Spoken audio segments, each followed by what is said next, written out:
Dans l'épisode précédent, nous avons vu comment Adnan Filali, inspiré par son père, a monté un empire de communication avec l'unique objectif de contourner le fisc et profiter de la crédulité de ses clients marocains. Dans cet épisode, nous nous intéresserons à la chute de Nevastop Inc., liquidée en 2016, et à la création d'une nouvelle entreprise, Nevastop Holding, toujours dans le but d'amasser du pactole, et vous verrez que vous êtes encore loin d'être au bout de vos surprises. C'est donc durant cette même année 2016 et face à l'accroissement des menaces de poursuites judiciaires par ses clients mécontents des produits défectueux livrés par Adnan Filali que ce dernier décide de brouiller les pistes en procédant à la liquidation de sa société Nevastop Inc. 2 mois plus tard, il crée Nevastop Holding, une entreprise officiellement spécialisée dans la production cinématographique et audiovisuelle, mais qui a continué à englober officieusement les diverses activités des filiales informelles de l'ex-société Nevastop Inc., dont précisément la vente en ligne de smartphones factices. Les recherches entreprises sur cette nouvelle structure ont permis de constater que celle-ci est actuellement répertoriée par le très sérieux site Dun & Bradstreet. Cette plateforme américaine est internationalement réputée pour la fiabilité de ses informations financières et comptables certifiées concernant les entreprises implantées dans les 4 coins de la planète, ce qui fait d'elle la première base de données mondiale en la matière.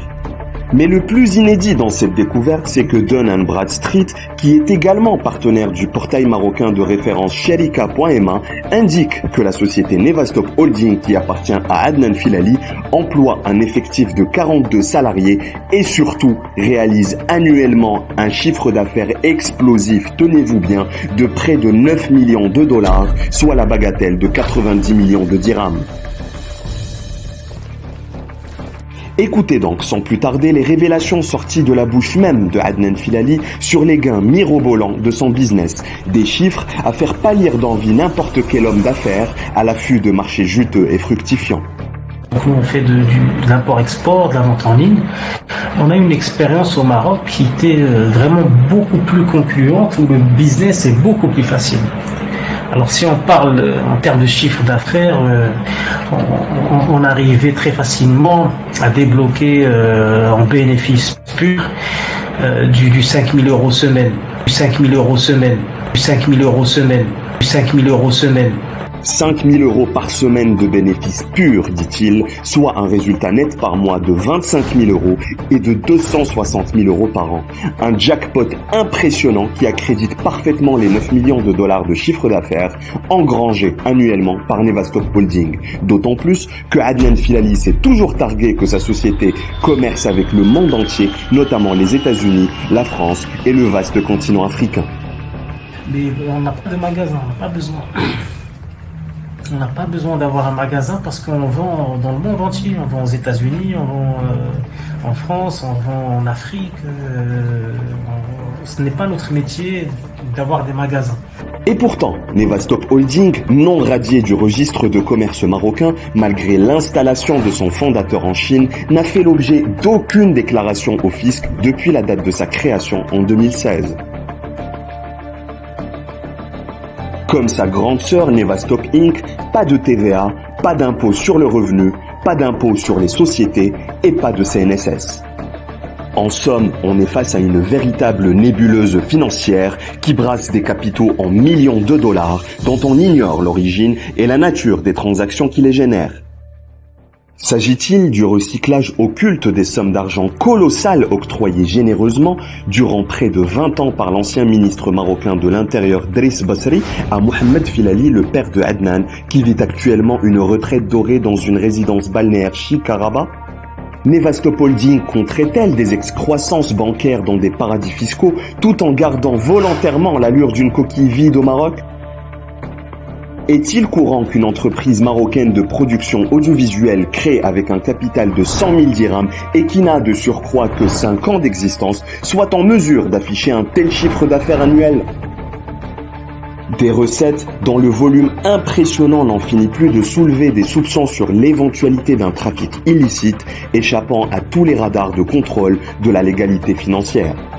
Ce sont là autant de questions lancinantes qui aujourd'hui interpellent sérieusement les autorités chinoises, connues pour leur intransigeance à l'encontre des business douteux et interlopes. Selon une source proche du ministère de la Sécurité publique de la République populaire de Chine, la principale autorité policière du pays, il est devenu pressant d'en savoir plus sur les réelles motivations qui ont poussé Adnan Filali, un autodidacte sans diplôme et sans qualification professionnelle, à immigrer à l'Empire du Milieu avec un visa business.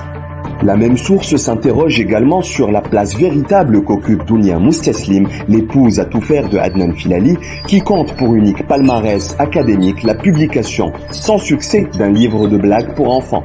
Dounia n'a d'ailleurs pu bénéficier pour sa part que d'un simple visa familial, ne l'autorisant pas à travailler. Cet intérêt pour le couple Filali s'explique surtout par la détermination des autorités de Pékin à cerner comment Adnan Filali, l'associé unique de Nevastop Holding, est parvenu à créer à Hong Kong, le 9 novembre 2017, sa nouvelle société HKDN Limited Company, censée incarner le vaisseau amiral de toutes ses activités commerciales en Chine. Cette énigme est d'autant plus intrigante qu'en vertu de la législation de cette ex-colonie britannique et comme en atteste Adnan lui-même, sur un forum de discussion dédié aux expatriés en Chine, il n'est possible de fonder une entreprise à Hong Kong et d'y ouvrir un compte bancaire affilié qu'à la stricte condition de posséder une société active dans son pays d'origine.